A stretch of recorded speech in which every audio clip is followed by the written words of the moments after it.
inconsistent from the foul line. And it's all the little things we've talked about leading up to the season that Carolina is going to have to excel at to give themselves a chance night in, night out. They're not excelling at right now. And it's the small areas that we thought they would excel at. They got punked on the glass Wednesday night in the Smith Center. They got out-rebounded by 16, and to be fair, it felt worse than that. Yeah, it must have been bad because you've used punked as an adjective both in the recap and the preview of this game when talking about it. I have stolen that from Jimmy Dykes. That is now a part of my basketball vernacular. That will be around as long as this podcast exists. There we go. So you're gonna take that phrase. By the way, Tar Heel fans, you might be the only one that actually likes Jimmy Dykes. Tar Heel fans were very, very critical of him down in the Bahamas. His analysis is phenomenal. He loves to talk about ball screens, how to defend, how to rotate. And Carolina needs to get a lot better in those situations because right now they're not very good. I get some of the corny stuff gets old, but you're with John Sciambi, who needs to be in a baseball booth calling some game in Wednesday in Cleveland, not calling some prestigious college basketball holiday tournament. His co-partner brings him down. You give him a guy like Dan Schulman, even your guy, Big Play Bobby, baby. Bob Wischusen. That's my dude right there. O'Brien, who's now at the ACC network. Dave's good. You give him someone like that, that's quality content would come. Look, we're in the broadcasting field. We're not here to be overly critical of the guys because, look, we know that it's a very tough job. It's, what you see on camera, people think it's easy to just go in there and, be able to do play-by-play or break down games. It's not that easy.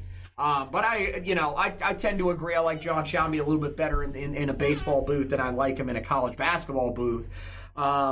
But yeah, no, I can't say anything. I'm a guy that doesn't get all the hate that Dick Vitale gets. I get that there's moments where he's a little, he favors one team over the other, especially if he starts to feel that there's a certain power in college basketball. He'll do it with Duke. He'll do it with Kentucky. But I feel like I don't know. Like I guess as a Tar Heel fan, you kind of are looking for things that are going to anger you from these analysts. But I mean, he seems to be still relatively fair to the Tar Heels. I don't know. Maybe that's just me. There are a lot of people that disagree with me and think that they got mad at him in the Michigan game for calling the team out for the way they were playing. I mean, was there any reason why he shouldn't have called them out? I mean, for the most part during that game, they did not play the way they should have. So, yeah, no, I'm not getting that. I don't get that criticism. But let's get back focused on the game on Sunday. When you look at this Tar Heel team and how they match up with Virginia, I told you when we were doing the recap of the game last night, I think that what Carolina has to do if they want to start having success offensively, and especially in this game against Virginia, does it not feel like the pace has to pick up for Carolina? Because Virginia is going to want to slow you down. Because in years past, they wanted to play a slower pace of basketball. This year, they have no choice but to play a slow pace of basketball. We saw at times they were able to, even when Carolina was able to speed it up, they had enough guys where they could run a little bit with Carolina. They still wanted to make it slower, but they had moments where they could get up and down the floor, and you were still like, oh man, look at this Virginia team. They're starting to put some points on the board. This is a scary combination. This year, that's not there. That plain and simple, that is not there. They are not a team that's going to score a lot of points, and that helps Carolina at this rate. The thing is they're so good on the defensive end, you just wonder how low the point total is going to be for the Tar Heels if they keep shooting that way. I think one of the ways to sort of eliminate what Virginia is able to do in the half court defensively is to speed them up, get the ball up and down the court. It's just a matter of, can your guys handle running up and down the court? Because we, like you said earlier in the year, haven't seen that all season. Yeah, I can't ask this team to run at the level that I want them to run. and that Roy Williams wants it too. When your point guard, it's not in his DNA to push the ball at that kind of pace. You don't have Armando Bacot right now. Garrison Brooks isn't known for his ability to run the floor. Neither is Justin Pierce. And I don't want the ball on the wing in transition with Leaky Black or Christian Keeling handling the basketball. I have zero confidence in them to make the right play. I think this has got to become a team that it feels like a high school team for Roy Williams, where you get the ball across the mid-court stripe, and he's calling your offense. Because... Well, what's the solution in the half court? Because they're just calling the offense. It just doesn't really matter at this point, because even if he calls the offense, you don't have shooters to knock down the shots that you're going to want to create. The only way that you are going to have success is if you get the ball inside. And I think in transition, that's where you're going to have your best chances to get the ball inside with ease, because you're going to have fast break opportunities. Maybe if you had Armando still suiting up, maybe. Hopefully he's not going to be out that long. But yeah, Garrison Brooks isn't going to start running rim to rim like Tyler Zeller did for 4 years. That's not happening. Garrison is not the guy that I think you want to focus on. Justin Pierce looks like, just from seeing some of the hustle plays that we saw at times defensively from him last night, which was like 2 or 3, it looks like he has the ability to run the floor. He just needs to run the floor. And we talked about this when we were watching the game. Justin Pierce is not the most athletically gifted player. He looks very awkward when he runs down the floor, but he's effective, at least on the defensive end. I think that would be your guy if you want to pick up the tempo, because right now, especially with you being a smaller team, like in this game against Virginia, you're going to ask a guy in Garrison Brooks who's 6'9" to try to get on the block and go to work against a 7'1" Jay Huff, who is a really, really good defender as a big man. That is a lot to ask for a guy that so far this year has struggled. He struggled last night against a guy that is smaller in Caleb Wesson. And, you saw he could not get on that low block. It did not happen. So, that's my thing. I understand what you're saying. But the question is, what is the solution in the half court? How do you – because it feels like if you're going half court offense, you got to have guys that can knock down shots. And I don't trust them right now. They've got to be tough enough to make plays. You've got to be tough enough to take the shot and make the shot. I forget what Joel Berry said that one time. If you've got the balls to take it, have the balls to make it. It's something along those lines.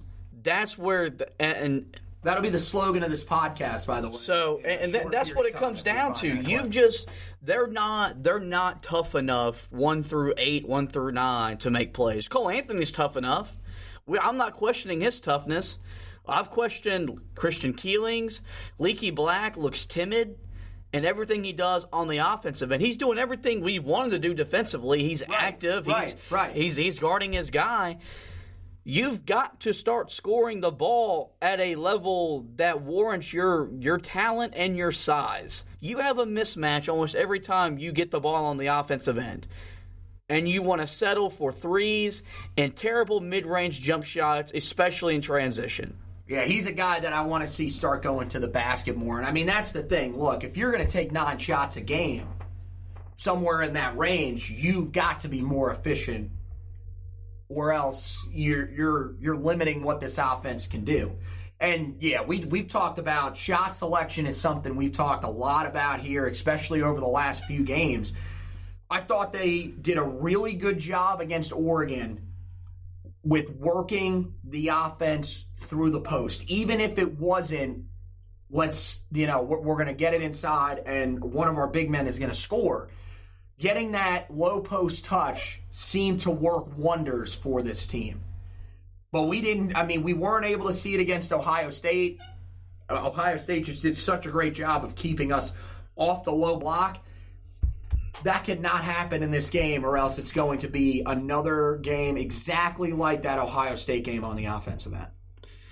Yeah, no, you're exactly right. There's got to be an emphasis to putting the ball into the painted area. You don't always have to shoot it in the paint. Right. Just put the ball in the paint. Because we had 3 straight possessions against the Buckeyes where you got 3 touches of the ball in the paint, you got a bucket, a foul, and I believe another, either a bucket or a foul. Yeah. So you got 3 straight positive possessions off of getting the ball. And it wasn't just big men. Garrison was fouled. You had the finish inside by, was it Pierce? I can't remember who had that play. And then Playtech gets with the great cut to the basket, gets fouled. Didn't make his free throws. You know why? Because he moved without the basketball. We're not getting into that again because I yelled and screamed about that last night on the recap podcast. That's the biggest. You have to move without the ball, people. That's the biggest problem with Carolina's offense. It isn't their lack of transition. It's not the lack of the ball going inside. The worst thing that happened was we started the season at home against Notre Dame, and Cole Anthony took the game over. Right. And so they immediately got stuck in this whole idea of, well, he can bail us out. He can do it every now and again. He's good enough. But it's not a recipe for beating 2 top 10 teams in the same week. Which was the task at hand this week. And that's the thing. There's got to be more movement. They've got to go screen the ball, screen the screener. A lot of there's got to be more activity in the half court. It looks like when my little brother plays in church leagues and he's running everything, or whoever the point guard is that day just dribbles the ball and they all just stand there. That's how bad it looks in the half court, and that's quite frankly inexcusable. Right. For this talent. For that to be what we're getting offensively. And yet, we enter this game as now we'll get to the part where we're going to pick the winner and the guy that is going to be a factor in the game. Even though it feels like, sky's falling, season's over, this team isn't great, they're too beat up, Carolina has a legitimate chance to win this game. Because Virginia is just as offensively challenged as they've ever been under Tony Bennett. Mm-hmm. So where does the game come down to? It comes down to the defensive end. Carolina's buy-in defensively has been there in some games. It was there against Notre Dame. It was there against Oregon. They bought in for about 30 minutes of the Ohio State game before finally just laying down and taking the ass-kicking. It's got to be there Sunday afternoon if they want a chance to win. So you want me to give my official prediction? Yeah. So look, if you're asking, that's the biggest problem here. You're gonna ask this Tar team to go in and compete defensively with the best defensive team in the country, not only this year, but in the last few seasons. I agree. This game, I think coming in, a lot of people will feel like this is going to get really, really bad. No, this game's not going to get really, really bad. This game is going to be really, really bad. If you love offensive basketball, you better find a different game to watch on Sunday, because this ain't the game for you. I think that the final score of this game, I'm going to go with the mid-40s. I don't think either team scores the basketball really at all. I'm concerned about the Tar Heels without Armando Bacot. I feel like if he played in this game, it would be a different game. I think Carolina could probably pull out the victory. But I'm going to go with Virginia. I think they take the victory by about 6 to 8 points. I think the Cavaliers pull it out. There were a couple times during football season I unpopularly picked Carolina to lose some football games at Pittsburgh, at home to Virginia. Mm-hmm. Well, it turned out I was right. Hey. I think Carolina's going to find a way to win Sunday. I think Roy Williams is going to get into his team. He's going to find something that is going to work, because it feels like that's what they do. Whenever something like this happens, they find a way to respond. And it doesn't hurt that Virginia is a little banged up themselves with Braxton Key, as I mentioned earlier, not being able to play. And their half-court offense is equally as bad, if not worse, than Carolina's. It comes down to what Carolina can do defensively. I think the buy-in will be a little bit more because